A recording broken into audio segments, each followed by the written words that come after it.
After a fierce battle with the dangerous vampire, Haiyan, having transformed into a vampire herself to stand a chance, emerges victorious.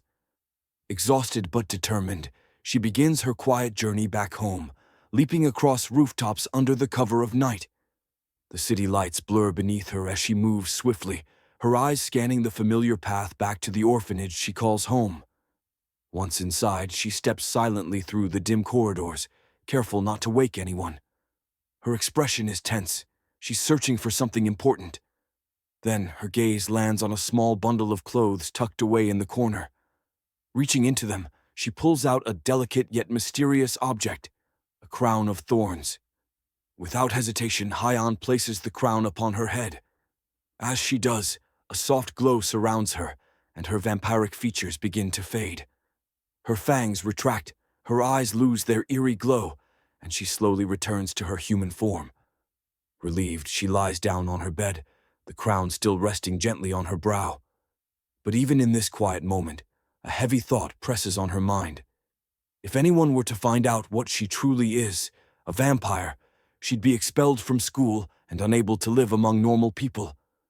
Determined not to let that happen, Haiyan makes a silent vow. From now on, she'll always keep the crown of thorns with her, tucked safely inside her bag. It will be her anchor, her lifeline, her one chance to lead a normal life. The next morning, Haiyan sat quietly in her classroom, focused on completing her assignment. The soft scratching of her pen on paper was the only sound she paid attention to until a warm voice interrupted her thoughts. "You've been studying for a long time, Haiyan. This might help you stay energized for your next lecture," said a professor, handing her an energy drink with a gentle smile. Startled but grateful, Haiyan looked up and accepted it with both hands. "Thank you, Professor," she said politely. With a nod, the professor walked away. Just then, a girl approached Haiyan. "That was Professor Park Dongyu," she said, with a little sparkle in her eyes. "He's new here. This is his first year teaching at our school. He really cares about the students." She paused before continuing, her tone turning more thoughtful.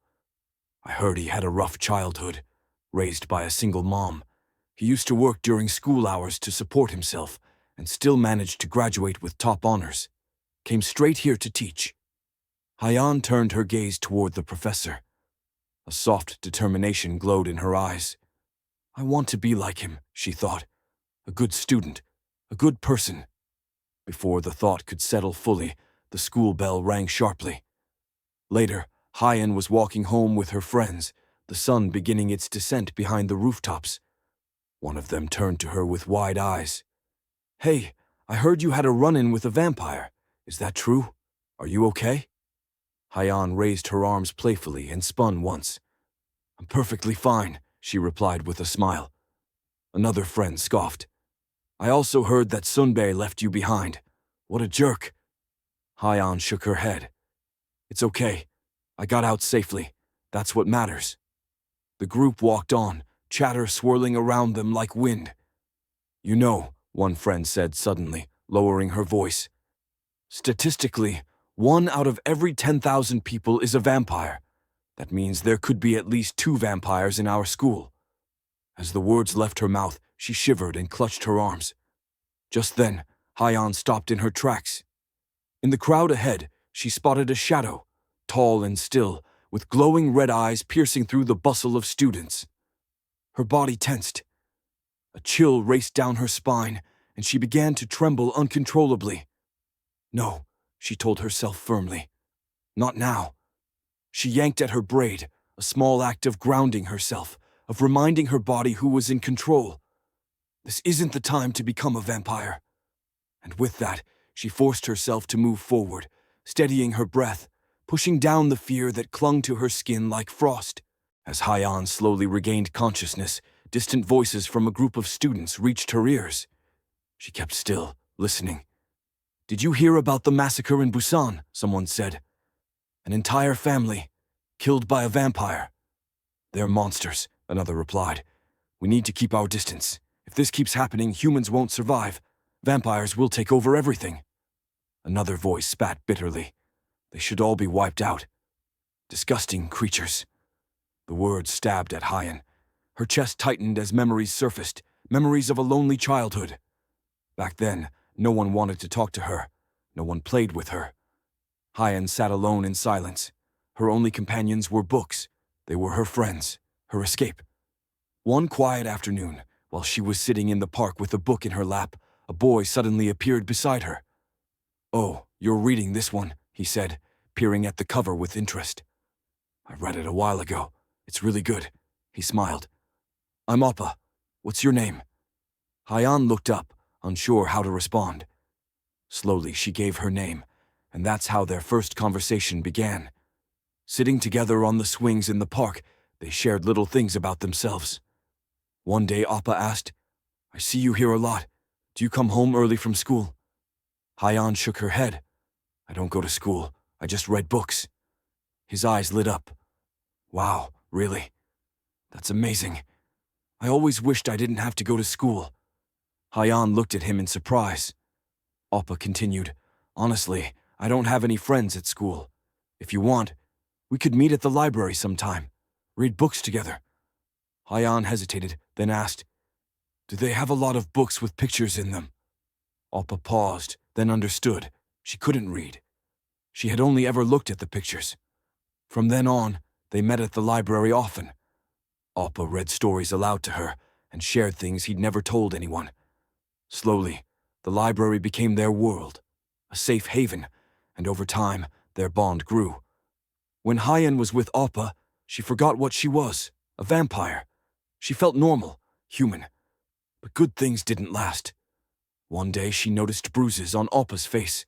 She rushed to him, worried. "What happened?" He looked away. "It's nothing," he mumbled and walked off. After that, he grew distant. Their meetings became fewer, the silence heavier. Once again, Haiyan was alone. Sitting by herself one day, flipping through a book, she thought of how Appa had helped her, how he taught her to read, how he made her feel less alone. "I have to help him," she whispered to herself, "like he helped me." She followed him to his school the next day. Hiding nearby, she saw it, Appa, cornered by a group of older boys. One of them raised his hand to strike him. Before the blow could land, Haiyan stepped in, grabbing the bully's wrist midair. "Leave him alone," she said coldly. With a sudden force, she shoved the boy back. He hit the wall hard, and in her rising anger, Haiyan punched the wall. The concrete cracked, a massive hole forming from the impact. The bullies froze in terror. She had transformed without realizing it. "Don't ever touch him again," she warned. The boys ran. Then she turned around to face Appa, expecting relief, gratitude. Instead, she saw fear. His eyes widened in horror. Please, don't kill me." And just like that, everything shattered. On that day, Appa found out what Haiyan really was. A vampire, not a friend, a monster. Their friendship ended that day. Haiyan was lost in her thoughts, caught in a quiet storm of memories from her past. Unaware of the present, until a sudden voice from her friend brought her back. Just as they were about to leave, a sudden buzz spread through the students nearby. Everyone seemed to be talking about someone, the super senior. Some students were shocked, others curious. A few even muttered that they thought he had dropped out long ago. It was as if a ghost from the past had returned without warning. Then, through the parting crowd, he appeared. Tall and walking with unchecked arrogance, the boy moved as though rules did not apply to him. Without adjusting his path, he walked straight into Haiyan, his shoulder hitting hers hard enough to jolt her. Despite being the one who had collided with her, he muttered a harsh insult under his breath and kept walking without even a glance back. The words were crude. There was a brief moment of stunned silence. Haiyan's friend, unable to contain his anger, called out after him, blaming him for the collision. But Haiyan, anxious and cautious, quickly tried to calm his friend, not wanting to draw any more attention to herself. She feared any confrontation might lead to questions, and questions could threaten the secret she was trying so hard to keep. As the boy disappeared down the hallway, the tension began to fade, though a heaviness lingered. Her friend, still frustrated, leaned closer and told Haiyan who he was. Once a classmate of Professor Park, the boy had taken a very different path. While the professor was now admired and respected, this former peer had spiraled into rebellion. Rumors surrounded him, fights in nightclubs, smoking during lectures, and constant run-ins with juniors. There was something unsettling about him, her friend remarked. A darkness in his expression, a strangeness to his presence that was difficult to name. And though Haiyan felt it too, a deep chill that had passed through her when he brushed by, she chose to suppress the thought. She gave a simple explanation, claiming he might be unwell, though in her heart she knew that the truth was likely far more complicated. The super senior, known as Byung-soo, walked with a restless energy through the side path of the campus. Passing a security guard, Byung-soo snatched the canister of water from his hands without a word. He tilted it to his lips and drank greedily. It wasn't water his body craved. Wiping his mouth with the back of his hand, he muttered to himself, "Why wouldn't it go away? This burning hunger inside him." He tossed the can aside and kept walking. Further down the road, a small group of junior students approached from behind. They greeted him with polite nods and respect. When he turned toward them, their faces stiffened. He heard them whispering among themselves. "That's our super senior. Didn't he pass intermediate here 9 years ago?" They didn't laugh. But in Byung-soo's twisted perception, it felt like mockery. He stopped walking. Their voices dug into his thoughts like claws. In his mind, they were laughing at his failures, at the years he had drifted through life aimlessly, unable to secure a job, cast out by his family, forgotten by society. Their whispers became accusations. "How do they know?" he thought. "How do they know I've been unemployed for 9 years?" In his head, he imagined them calling him a failure, trash, a joke. But they didn't know. They didn't understand. Something had changed. He passed by a parked car and caught a glimpse of himself in the glass. A smile curled on his lips. His vampire fangs glinted back at him. For the first time in years, something stirred inside him that wasn't despair. A moment later, Professor Park came jogging down the same road, talking hurriedly on the phone with his mother. He halted when he spotted Byung-soo. There was a brief pause, then Park told his mother to hold on. He had seen an old friend. He approached with a warm smile and greeted him. But Byung-soo said nothing. He only stared. In his mind, Park's friendly tone was not kindness. It was mockery. Look at him, he thought bitterly. That smug, plump mutt, pretending to be friendly. Park, perhaps sensing the tension, opened the car door, offered a quick farewell, and got in, resuming his conversation. Byung-soo stood frozen. The whispers from earlier swirled with Park's cheery voice in his mind. All of them think I'm worthless. They think my life is something to laugh at. A running joke. His eyes darkened, his breath quickened. Red bled into the whites of his eyes as rage consumed him. My life is not a joke, he whispered to himself. He stepped in front of Park's car. Inside, Park honked lightly. Move aside, friend. But Byung-soo didn't budge. He heard only ridicule in Park's words. A moment later, his form twisted. His limbs tensed. His eyes glowed with crimson hunger, and the smile on his face warped into something inhuman. In a sudden burst of monstrous force, he lifted the front of Park's car, and with a furious roar, hurled it onto its side. A deafening crash echoed through the campus. Silence fell. Smoke rose from the car as it lay twisted and broken. Park was trapped inside, disoriented and frightened. Byung-soo approached slowly, savoring the moment. Through the shattered window, he looked down at his old classmate, eyes gleaming with madness. You think my life is a joke, he said, voice low and trembling with fury. Park struggled, pleading, trying to make sense of what was happening. But Byung-soo's laugh. Life has given me a second chance, he said, reaching forward. And this time, I'm not letting it go. As his shadow loomed over the wrecked vehicle, something monstrous awoke fully inside him. The college student meeting hall was cloaked in a heavy silence, broken only by hushed whispers and the occasional sniffle. Students had gathered not for celebration nor routine announcements, but to mourn the sudden, horrifying death of Professor Park. Some students shared stories, small, warm recollections of a man who had helped them through difficult lessons or inspired them with a kind word. Others sat in stunned silence, unable to process how a man so respected, so gentle, could meet such a violent end. But beneath the sorrow, A current of anger began to build. Whispers turned to accusations. One name surfaced again and again: Byung-soo. Students cursed his name, their voices filled with disbelief and rage. It wasn't just murder, it was betrayal. How could someone who once walked the same halls, who once studied beside Professor Park, turn into a monster? Among the crowd sat Haiyan and her friends, their expressions tense and uncertain. He must have killed him out of jealousy, one murmured. Professor Park became everything he couldn't. He was respected, stable, successful. Something didn't feel right. A strange heaviness weighed on her chest, an instinct she couldn't explain. Just then, every phone in the hall buzzed at once. Emergency assembly. All students must report immediately to Gwanggaedo Hall. The announcement spread through the crowd like a ripple. Confused and anxious, students began to rise. Some lingered, murmuring questions, but slowly they began filing out of the meeting hall, their footsteps echoing softly. Haiyan remained there for a moment longer, her unease growing. Something about the silence after the crowd dispersed felt unnatural. Her friends urged her to come along.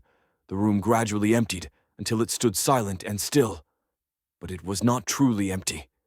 Behind a large wooden cupboard near the rear of the hall, Byung-soo crouched in the shadows. He had listened to every word, the sorrow, the judgment, the accusations, and worst of all, the pity. His eyes narrowed, face twisted with hate as the voices of his past came flooding back. His mother's cold disappointment, friends who had once laughed with him, now whispered about him with contempt. No money, no future, just a waste of space. The memories sharpened into knives inside his mind. His breathing grew erratic, his hands clenched. In a sudden burst of rage, he destroyed Student Meeting Hall.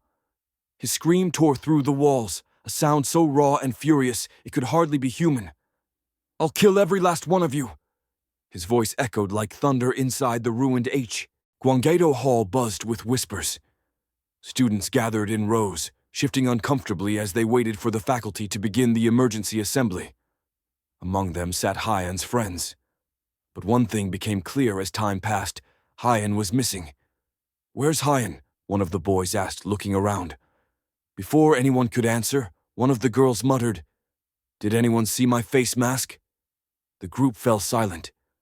At that very moment, Byung-soo was making his way toward Gwanggaedo Hall, each step slow and seething with rage. His mind boiled with memories of humiliation, rejection, and mockery. They would all pay, every last one of them. He reached the grand doors of the hall, pushed them open, and stopped. It was completely empty. Not a single student, not a single professor. The podium stood alone in the center of the stage, and pinned to it was a small handwritten note. Meeting relocated to Gunja Building. Gunja Building. That place had been abandoned for years.